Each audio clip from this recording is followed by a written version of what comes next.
to all of you around the world, a very warm welcome to the 9th Thought Leadership webinar in the series. Every Tuesdays and Thursdays, as you know, we're here with you thinking about a topic under the thought leadership umbrella. And by that, we look at critically at what's going on in particular areas. And the idea is that if we think constructively and think in a critical way, that doesn't mean we're criticizing, we're critiquing what's going on, then the hope is we get a better type of security in the long run. And so my guests today are from all over the world. They're from the UK, Australia, Canada and Norway, reflecting the international audience. I'm particularly grateful for Core Security for sponsoring this particular webinar, and indeed for all our supporters for their support of this series. Now, before I ask each of the panelists to introduce themselves, I'd just like to say we've got a question and answer button at the bottom. So please can you use the question and answer button if you've got any questions, and I will endeavour to bring it into a question I ask if I don't ask it directly, and I may do that. And just to let you know, for those of you who are collecting CPD points, that after attending the seminar, you get a thank you, which counts as your certificate. So if you wish to use that, you can do so. At the end, I'll just sum up where we are with things and announce the next webinar. But let's get started. And so let's go to our panel who are going to introduce themselves first. Let me go to Mike. Mike from Core. Thank you, Martin. Good afternoon, everyone. And let me firstly ask and hope that everyone is well. My name is Mike Bluestone. I'm a chartered security professional and Director of Security Consulting at Core Security here in the UK. Thank you. Chris, can I ask you to introduce yourself next? I'll say good morning from Sydney. Chris Cubbage from My Security Media and Amlec House. I suppose I'll go on qualifications. I suppose I've been in the industry for too long. CPP and a CISA and a company director graduate as well here in Australia. Thank you, Chris. And from Sydney, Australia to Montreal in Canada, Mark. Good morning, Martin. Mark Fulmer, also CPP and fellow with the Security Institute, Vice President of the security industry for Tractic. Tractic's a software company, as you know, focused on the security service sector.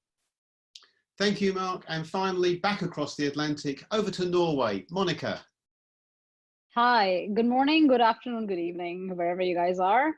It's good evening here in Norway. I'm Monica Verma.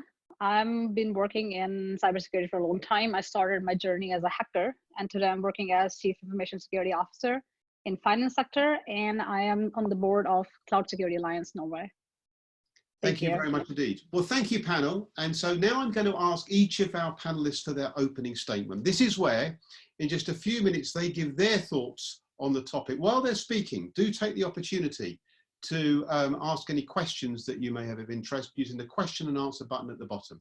So let's go to our opening statements. Mike Bluestone, can I come to you first, please?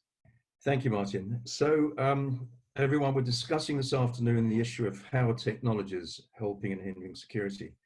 So in addressing this question at this unprecedented, almost surreal time in our lives, planning in my own company led us to view the situation through different sets of lenses for what would in effect be two distinct stages. The first stage involved looking at the impact of new technology during lockdown, which is impacting here in the UK, which has created its own set of unique challenges to organizational resilience and security. And the second stage, which looks at the impact of COVID-19 post-lockdown when things start easing.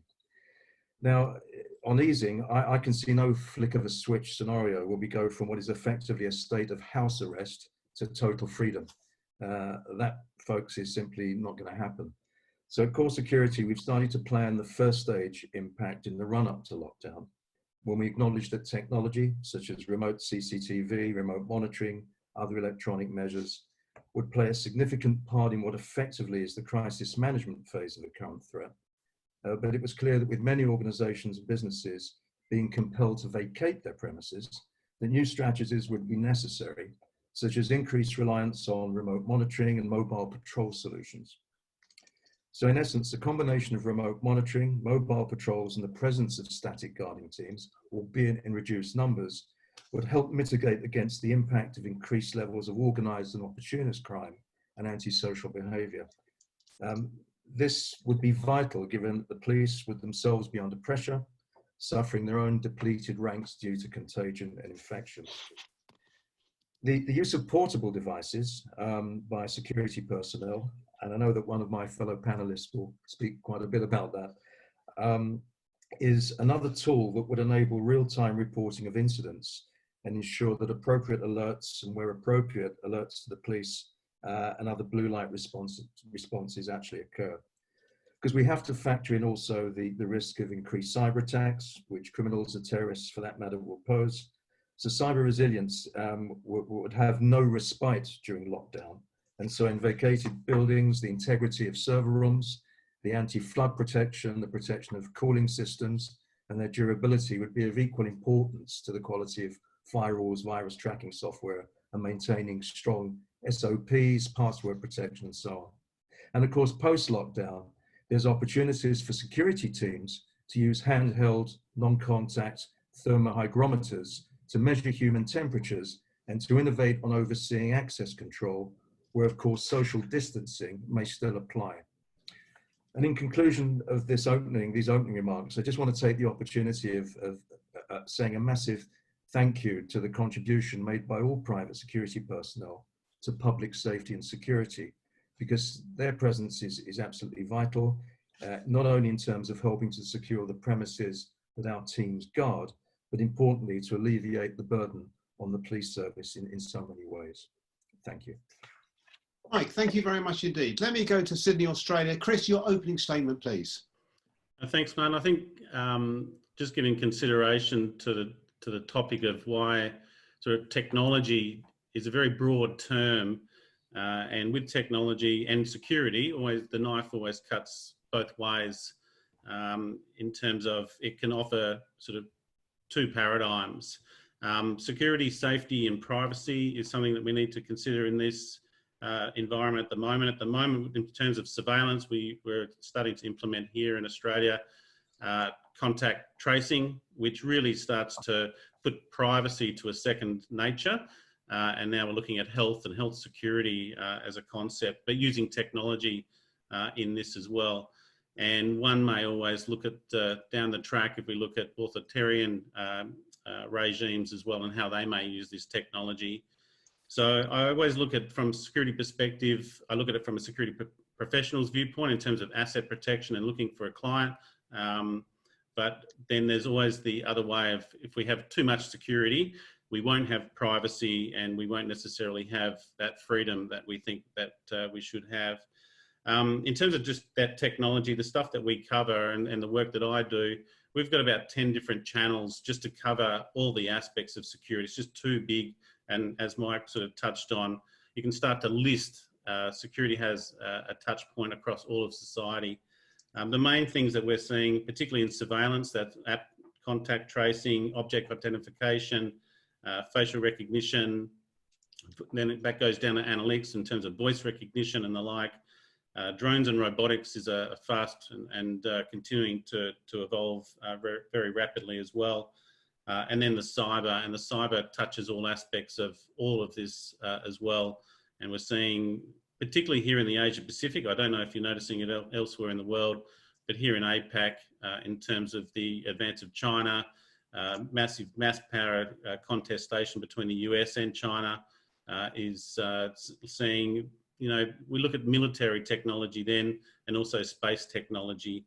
And again, cyber security touches all of that also. So massive subject, and it's a matter of, I think, diving into the specific verticals to really nut out what you want to cover. But very, very interesting times in terms of privacy, safety, and security. Thank you, Chris. I'm sure we're going to return to that issue of privacy and security later. Thanks for setting the context. Let's go to Mark in Montreal next. Mark. Thank you, Martin. When we first spoke of this session, I thought to myself, well, how can someone think that technology is actually going to hinder or is hindering security? I thought, you know, that's just absurd. But of course, I took a moment and thought about it and said, you know, if by hindering one meant, you know, using technology to attack or you know, take advantage of someone's security, then that is obviously a possibility. And the other way is, you know, I could see that technology is negative if someone sees it as a be all and end all. to Chris's comments, there are so many different avenues that we can go up and down when we talk about technology. So all that said, however, I'm obviously a proponent of technology, and specifically when it comes to physical security and security services, which is where my experience lies on the people optimization side of the equation. For years, guard companies have often had the reputation of being sort of the lowest on the hierarchy of the security solution. And my take is that's in part because these companies don't highlight their true added value in many cases. Not across the board, but in many cases. So one reason that they can't do that is because they're not necessarily set up to. And what I mean by that is, as an industry, security is very much behind when it comes to digital transformation. And for a variety of reasons, whether that's perception of the public, perception of the rest of the security industry, perceptions on perceived value, reputation, deliverables, and of course, profit margins are tight for said industry. And the approach of many old school firms is that to keep addressing the service delivery issues in and around by providing old school solutions to them. So during the pandemic, it became very obvious that frontline security providers have their place in the list of mitigating measures and add value in terms of real-time reporting, analytics on the information that they can generate and provide to decision makers. What also became obvious was that many of the businesses hadn't adapted to more modern or current event technology. And this is what I see as the biggest difference between those that have been successful in their pivot and transition to different types of service as it became more difficult to deliver. So those that embrace technology in different ways, delivering businesses or many different business models, whether that's a security technology offering, mobile service patrols, shared services, real-time reporting, etc. Those that were on already a progressive digital transformation were able to pivot, and again, much quicker. Lots of fancy buzzwords out there, whether it's automation, machine learning, artificial intelligence. But step one, I think, for entrenched companies and those with entrenched business models is to say, hey, what else can I do? And what else can I do differently? Once that question is answered and coupled with the openness to accept some of that change, I think we can get to the point of, how well a business is run, what kind of insight can be shared with customers, and what better security can be offered by the industry as a whole as it continues to progress. And speaking of challenging the status quo, what about the ability to deliver portions of that service or that accountability and reliability from non-office locations? We were all forced to quote unquote work from home, but there are lots of opportunities, and that's remote video monitoring, supervision, deployment.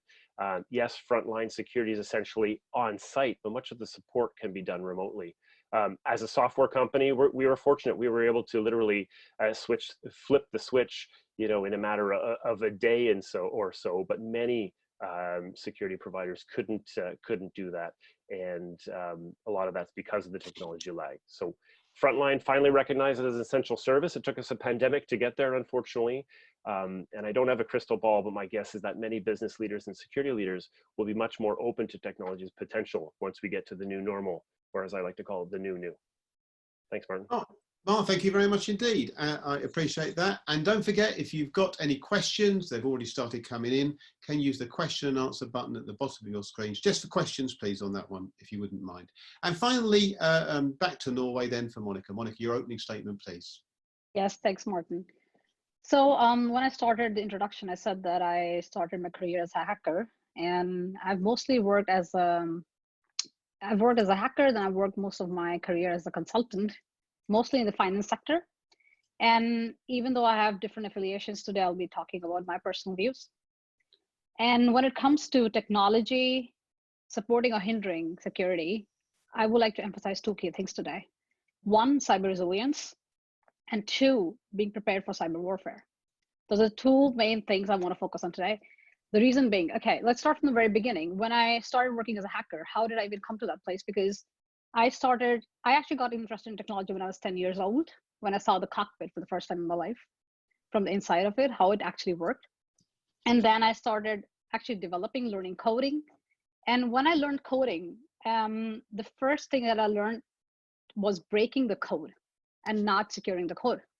I actually learned how to break the code before I learned what even secure coding actually meant or even existed, right? That's how I started. And I would assume, I can imagine a lot of people who work with software security, have to understand the flaws before they can even start thinking about what could be secure. We know essentially the internet is broken.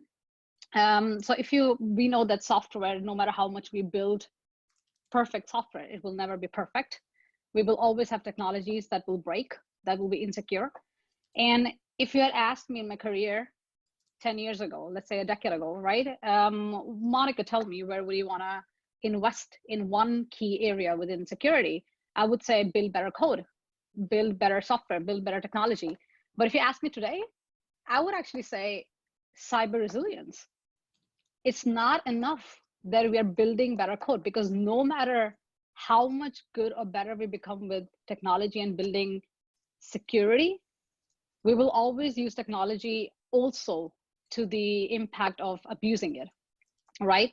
And this concept is not new. I mean, we already talk about in this framework, we talk about identify, protect, recover, respond and recover, identify, protect, respond and recover. And I'm forgetting one there. There are 5 steps there in there. But the point really is that, yes, the detect part, right? So you have detect, respond, and recover. These 3 key parts are already a part of the NIST framework. This is not something new. That is something we know. But what is the one thing that we're not doing today, or we need to get better at, is timely detection, timely response, and timely recover for actually achieving cyber resilience. So if you look at this pandemic today, right, we have the virus that we're fighting against. What are the 3 key challenges that we're facing? Detecting, responding, and recovering. And the time is of essence. And that's really what we need to look at when we are talking about how we use technology to actually improve the security, not only of businesses, but also society.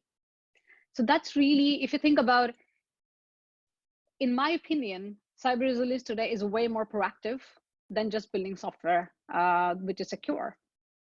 Responding and recovering is not any more reactive. It's the whole difference of whether you find out about a cyber attack, about an intruder, about an APT in your network, whether you find it in one day, in a matter of days or minutes, or whether you find that out in a matter of weeks, months, or even years. I mean, that's really the stretch we're talking about here. On average, a cyber attacker basically sits in your network or in your businesses or in your environment, usually an average of 300 days. 300 days, that's almost a year. So we need to talk about getting better at cyber resilience. And then the other important aspect here is the cyber warfare. So yes, technology is used for securing. Technology will be continued to use for building security, but technology will be continued to use for cyber warfare. We have already seen that. We are already seeing more and more of it. I mean, we're talking about world truths right now on this pandemic, but why are we not talking about how to handle cyber warfare? I mean, just today I read that Vietnam, for example, is trying to attack China amidst this crisis for espionage. Why are we not talking about these things? Because this is very critical that we use this technology actually to help us fight the attackers that are going to be out there for us. And because of the complexity of the environment that we have today, which is so integrated, so interconnected, and so globalized, this is not anymore just attacking one server or one organization. We're talking about really attacking the whole ecosystem to a level that we can have financial impact, we can have people dying, these whole healthcare attacks and so on. So we need to really talk about how do we use technology for basically being ready for that. We need to anticipate chaos and we need to be prepared. And the key term here is visibility and using technology for better visibility and to be able to defend against the attackers. Thank you. Thank you, Monica. Thank you. Well, that set a good context and many, many issues there. Let me go straight to the questions then. And Nigel Cook and Barry Millett have posed 2 questions, very similar in some respects, but let me just ask my own one based on their thinking. And that is about the thermal imaging as a tool for fever screening of people to support the response to COVID-19. And I think the real issue is here, can we rely on it? And what about privacy issues? Let's first of all go to Mike Bluestone. Mike, you were advocating better technology for the front line. Yes, absolutely. I think that trying to be practical here and looking at what will likely be a gradual easing of restrictions, I think it's going to be phased, and there may be the sort of easing which will go up and down depending on the infection rate, the continuity of infections. So I think there's going to be an expectation by a lot of corporate clients and industrial clients and customers out there that the security team who are responsible for access control will participate in the checking of entrance to premises as to whether they have a fever or not. There are devices out there that one can use. We're already looking at those. And of course, that's not just going to be about using the technology to check people. It's also about how people stand in a queue, the social distancing, and then customers and clients are going to have to worry about where they sit inside the offices. I hear that one airline is saying that the middle row on aircraft now won't be used for people to sit in, which means that you'll be 2 feet away from your adjoining passenger and so on. So I think that for security teams on the ground, there's going to be an expectation by clients and customers that they are taking part in the health checks of people coming in and out of the premises. And of course, for us, this will be the first time we'll be using that kind of technology, and hopefully it will work. We're looking at different types, handhelds, and also kit that's on tripods. So I think that's going to be a big part of access control once the lockdown is eased, Martin. I mean, Mike, just a quick question follow-up. What if it doesn't work? I mean, who's liable? I mean, are you as the person doing the test or the manufacturer? We've been thinking about this, and I think that there has to be the ultimate instruction and responsibility has to sit with the customer, because they're the ones that are going to decide whether they want it or not. That won't be for the guarding contractor to decide on their own. It'll probably be driven by the customer that will say, Core Security, we want you to do A, B, and C, but the responsibility is going to have to sit on the head of the customer, because at the end of the day, if security teams stop people and won't allow them in, there's going to be protests. There's going to be people saying, why can't I come in? I don't have a fever. I'm perfectly well. I mean, we're in uncharted territory here. You can just imagine the kind of dialogues that are going to go on at access points. Okay. Thank you very much, Mark. I'm going to move on if it's okay with you. Mark, I'm going to ask you the same question, just of your thoughts on this sort of technology being used on the front line and the implications. Your thoughts? Yeah, thanks, Martin, and great comments by Mike. It's I haven't done a lot of research into the actual technology, but I've heard a lot of different security service providers are, and what they're struggling with and what they're doing is exactly sort of Mike's closing point there of what happens if, what happens if somebody does or has a temperature detected or so on. So the process and the documentation and so on has to be ready for the security officers to have it accessible. And of course, the tracking of it afterwards. So it's all well and good to know live and to know what's going on, but what are you going to do if you don't know sort of what the volumes, and how are you going to be able to staff that? So still a lot of questions, I think, out there. Okay, thank you very much indeed. Let me move on to a different question, and I'm going to come to Chris with this question first. Then I'm going to ask Monica for a comment. And it's from James Willison, who's very famous over here for his work in this area of technology. And he's making the point that South Korea have seemed to have done very well in this crisis through using technology. And the question is, how can countries catch up? Can we partner with South Korean companies such as Samsung or others that are operating in that part of the world? Chris, realistic, dangerous, your thoughts? I was going to say my response to the previous question in terms of thermal camera, you can't rely on one technology. There's no panacea solution. You've always got to have a layered approach. So if it's a thermal camera picking up someone who's detected a certain temperature, you then take them to another sort of layer to verify. What's happening here in Asia Pacific is a mixture of different things. Asian countries appear to have been more sort of cultural acceptance of potential risk of pandemics. They've dealt with SARS and others and MERS previously, whereas Western countries resist things like wearing masks, cleaning hands. They're not used to it. There's a natural sort of democratic sort of process of freedom that they do resist. And all countries have to be very careful of sort of relaxing their lockdowns and becoming more complacent again. I come back to the security decay theory, Martin. of things, things weren't as bad as they seemed, so we'll just go back to the way we were. And Singapore's experiencing that now with a second wave. And in fact, some parts of China are now reporting second waves if they're not keeping an eye on it. So even the likes of South Korea, Taiwan, and the like all have to keep an eye on this. Singapore at the moment, from an Australian perspective, we're looking very closely at Trace Together, an app being used in Singapore, but it also comes down to the rollout of that app, how much of the population is using that app to be how effective it actually is.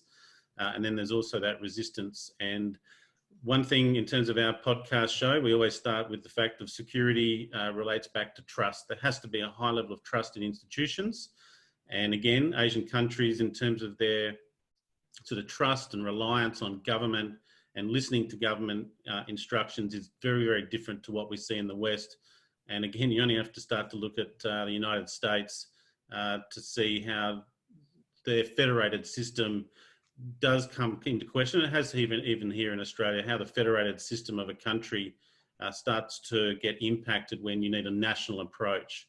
And again, the likes of South Korea, they can roll out a national approach across their provinces very, very quickly, whereas federated systems, they have to deal with state governments, different layers of government to push that out. So there's no one solution, and even one country may do better than others along this pandemic. This is a marathon run so far.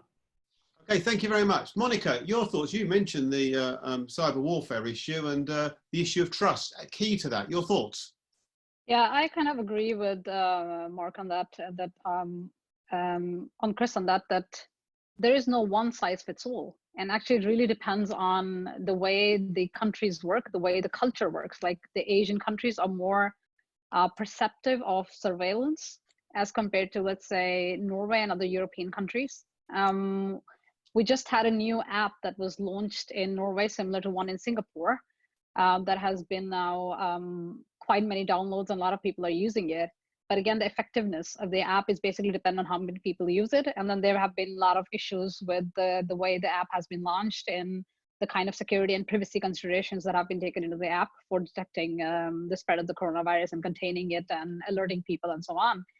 And it really comes down to the trust in a society like Norway, which is highly digitized and highly trusting organization. Also, we're seeing kind of like a lot of debate going on because the Western countries are not so much open to surveillance of these kinds. And it kind of is, there has to be a very good balance, because what kind of data you're tracking? Why do you need that data? What kind of source code testing has been done on these apps? What kind of solutions have come out? Have they been properly tested? Who has tested them? And all this kind of information. I mean, you kind of need the state to actually provide you all this information to be able to have continued trust in the government that they're doing the right measures, especially when they're using technology to combat a crisis like this, where then security and privacy are definitely on the trade-off, right? And then you have to see where the trade-off lies. So it's quite difficult to say that. I mean, we've been really good with, I've seen many countries here in the Europe and in the East as well, that have been very good with social distancing.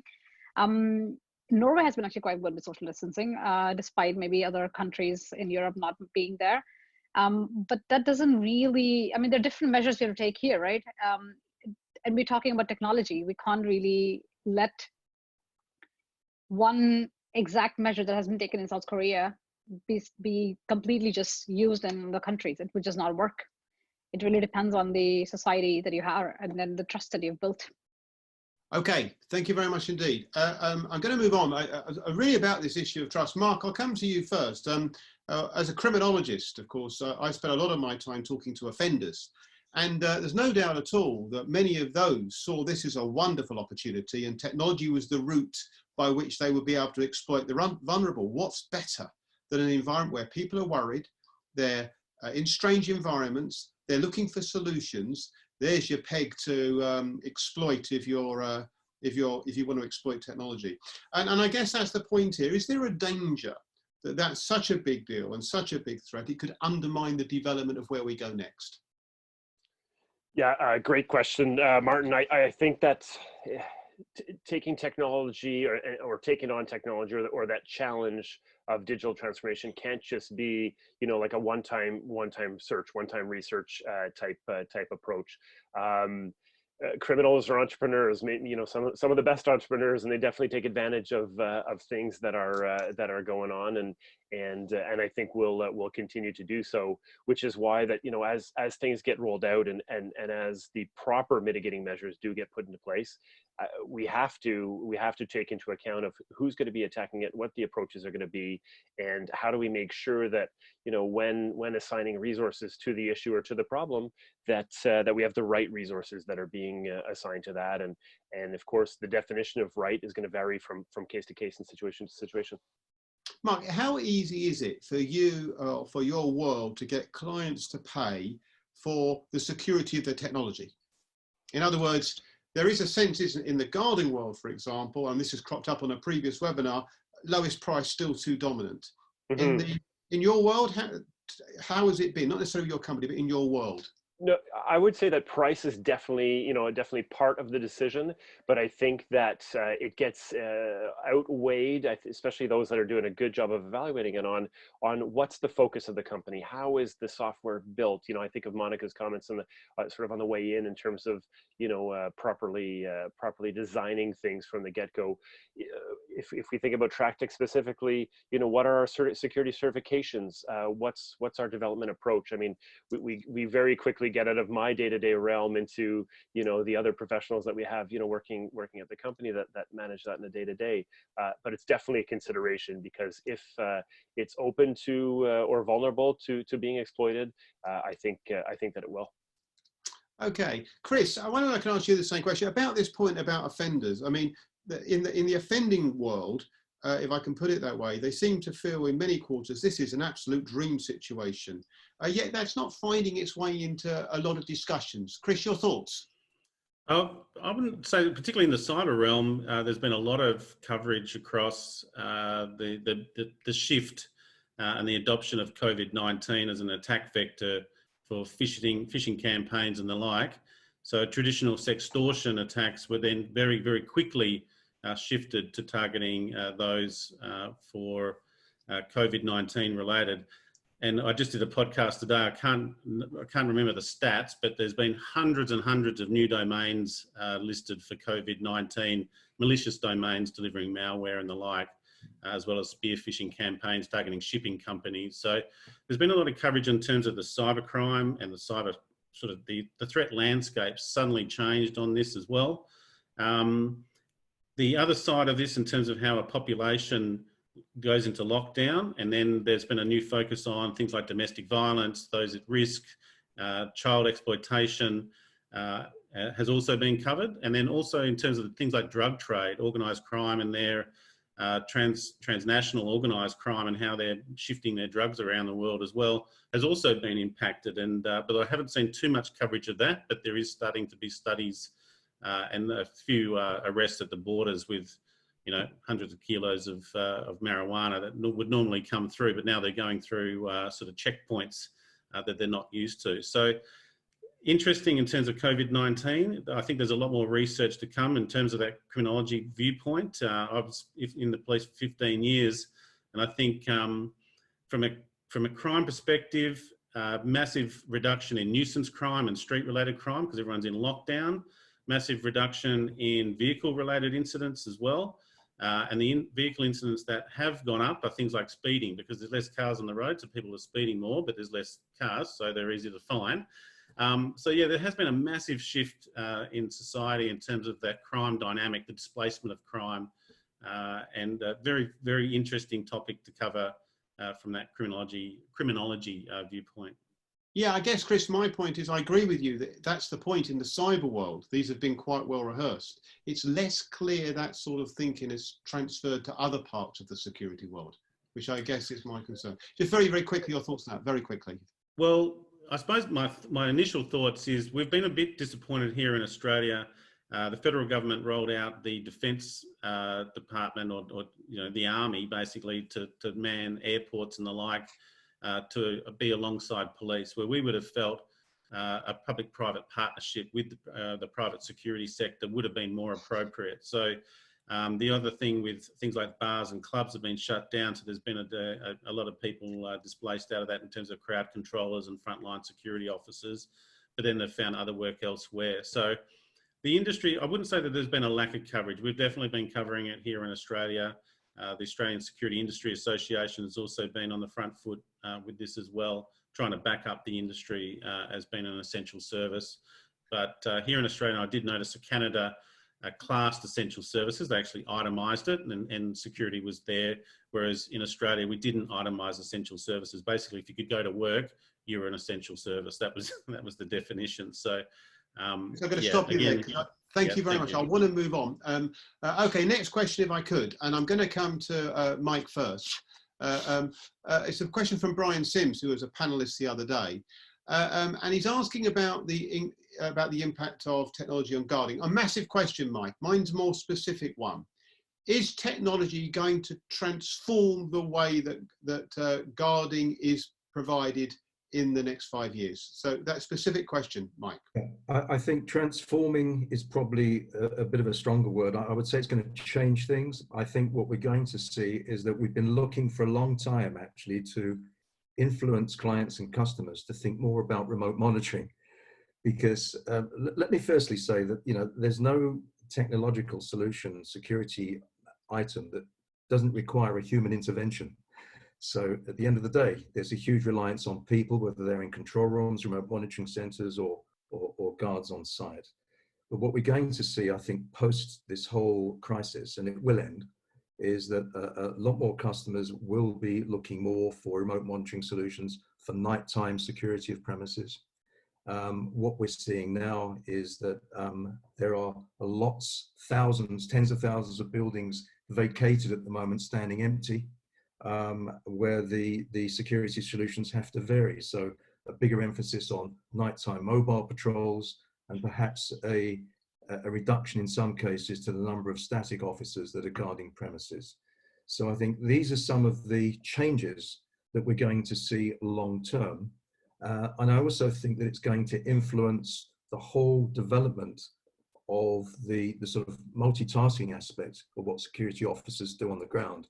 So they're going to be more involved now during this crisis in a sort of health and safety type awareness, whether it's using these thermal temperature check devices or not. And I think it's also going to stress again the need for upping the training, so that security officers on the ground are not just dealing with, you know, the straightforward stuff of, are you authorized to enter these premises or not, but to actually have a much broader role and to carry out other functions apart from what I call pure security functions. So the answer to the question is yes, there are going to be some significant changes. Okay, thank you. I'm going to come to Monica next. Monica, there's a question here from Glenn Kitteringham. And actually, as you were talking in your opening statement, Monica, and you were talking about the dynamics of this almost on the world stage, I was just thinking about what the responses are. And Glenn Kitteringham from Canada is mentioned the point about training, and Mike just mentioned it there. It seems for a massive problem, an easy word to use to get out of it. But what do we do other than raise awareness and prepare people better as a response? Monica, your thoughts? Monica, can you hear? Monica, Monica, you're on. Yes, sorry, I was muted. Yes. Okay. Can you hear Yes. me now? Yes. Yeah, I mean, the response is basically you have to think about training is one thing, but then again, it's really about the timely action, right? When you're talking about a crisis, how well your resilience or business continuity plans basically are working. So what you really need is testing these plans and ensuring that people are trained in these things way in advance. I mean, we are sitting in the middle of a crisis and we are now trying to understand and basically find a way out of this and see what we're going to do or not going to do. We have different measures here. We have everything going from technology to doing social distancing and so on. But people are not understanding or responding to that in a very similar manner because of the way that things are in different countries and in different cultures. So in addition to having these trainings and awareness about what's happening with the crisis and how you have to manage them, it's, I think, quite important that these security or these crisis plans are actually practiced and in place for the scenarios that actually not have happened. I mean, that's the reason I bring up the topic of cyber warfare, right? We already need it today to train our employees, to train our organizations, to train our staff, and be well equipped in case of a cyber warfare that basically goes an extended period. I mean, all the things that are happening in the world with the nation state attacks and so on, it's kind of like we already have some kind of cyber warfare, but it's not really, because it's not like a traditional warfare. You can't really talk about it starts today and it ends today, or it started this year or it ended this year. It's not like that. But as we see this crisis evolving, we kind of need to have the proactive approach to continuity of society. And to have that proactive approach of continuity of society, we need to already have these continuity plans and trainings in them before we actually come into this crisis situation. And not everything will actually be available already in advance. I mean, obviously you can't predict everything, but if you have the basic overall guidance that fits into different crisis situations, then you will be able to adapt them better when actually a crisis happens, even if it's not exactly the same. That's my. Thank you very much indeed, Monica. I appreciate that. I'm going to move on. I'm going to ask one final question. Chris, if I could ask you to do this in just 20 seconds, 30 seconds. Charles Zulu and Bill McGregor, and a question sent in advance from Captain Japri Joshi, Joe from India, have all asked questions around the same thing, and it's about buying the right technology going forward. And it strikes me as a massively big deal. And a few years ago, I did a study of procurement, and this issue of how do you know you're buying the right thing, you can quickly be out of date. Chris, it's a massive issue. Your thoughts on what the security world might be thinking about and doing? And it's a big question. I'm going to give you 30 seconds to answer it. It's cruel. Going to what the security industry is going to be doing into the future, yes. I think COVID-19 is going to have a fundamental change to the way everyone does business, including the security industry. It's going to accelerate digital transformation. The security industry, in terms of cyber, will probably be doubled down. Monica's talking about cyber warfare. That will be a fundamental aspect. Everyone's going to be more remote working and used to remote working. So cyber really is going to take that top level. Physical security will slightly become different. And as Mike pointed out, it will change as well in terms of how that is treated, but hopefully with more importance too. And the key word out of all of this will be resilience. Resilience of people, but also resilience of technology. And security has a major part to play in that. Thank you very much indeed. There are so many questions, so many issues. I'm going to ask each of you, if I could, in just 20 seconds, just to sum up some thoughts here. And I guess on a question about are technologies a helper or hindrance? The question is, where are the big opportunities going forward? Where are the big dangers? So if you could either pick on one or either of those, each of you, in just 20 seconds to highlight your thoughts on this topic. Mark, let me come to you first. Yeah, thanks, Martin. I think security has to change to be increasing in its value. I think we've got to understand the value of it as we go through, and that's where the opportunity is.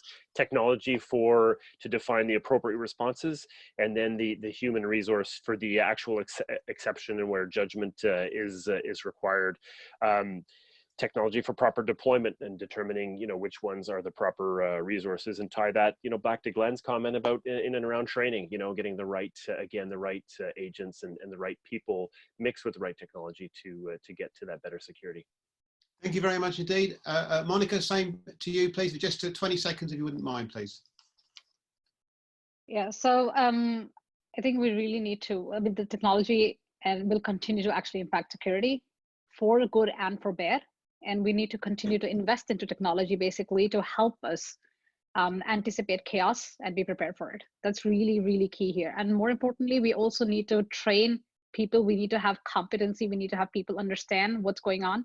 And we need to do that from all different angles and perspective, whether it's security, whether it's privacy, whether it's from government perspective, whether it's non-government perspective. And this is like really important going forward. Thank you very much indeed. Chris, please, just again, if I could, in 20 seconds, your thoughts. So, yeah, just to focus, I mean, the world's going to continue to be crazy for some time to come. In terms of technology, the sort of three key ones for me is surveillance, all forms of surveillance technology. Drones and robotics will be another key one. Robotics coming up to the level where drones are now, and then also cyber, and cyber both pulling data out of IoT devices and running analytics on that, but then also cyber from a cybersecurity aspect as well. Chris, thank you. And let me leave the final comment then to you, Mike. If I could get in just 20 seconds, your thoughts. Thank you, Martin. I think I want to say that there needs to be a greater awareness by customers and clients about these new challenges, because this crisis has been a real wake-up call.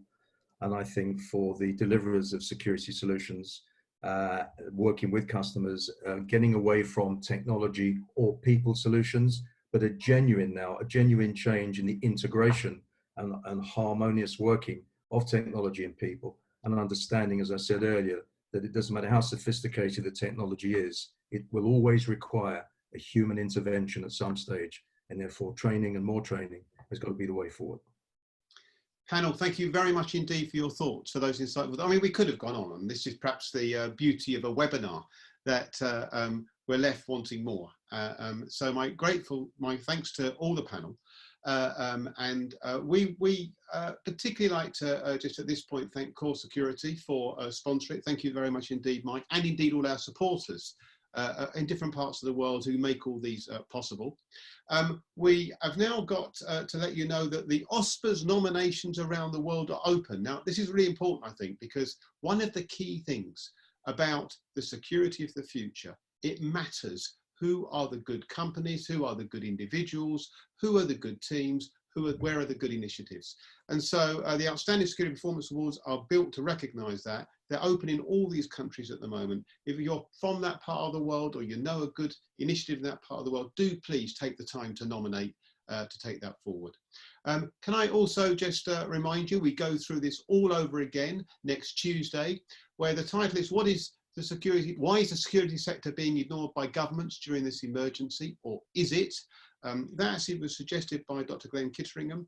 He and Neil Caton of CIS will be supporting that on Tuesday, 3:30 the same time. So every Tuesday and Thursday we'll be here. My thanks once again to the panelists. My thanks once again to the audience for all your questions. And in the background are Hannah and Christine, who are working away. My thanks to them too. Wherever you are in the world, do stay safe. Take care.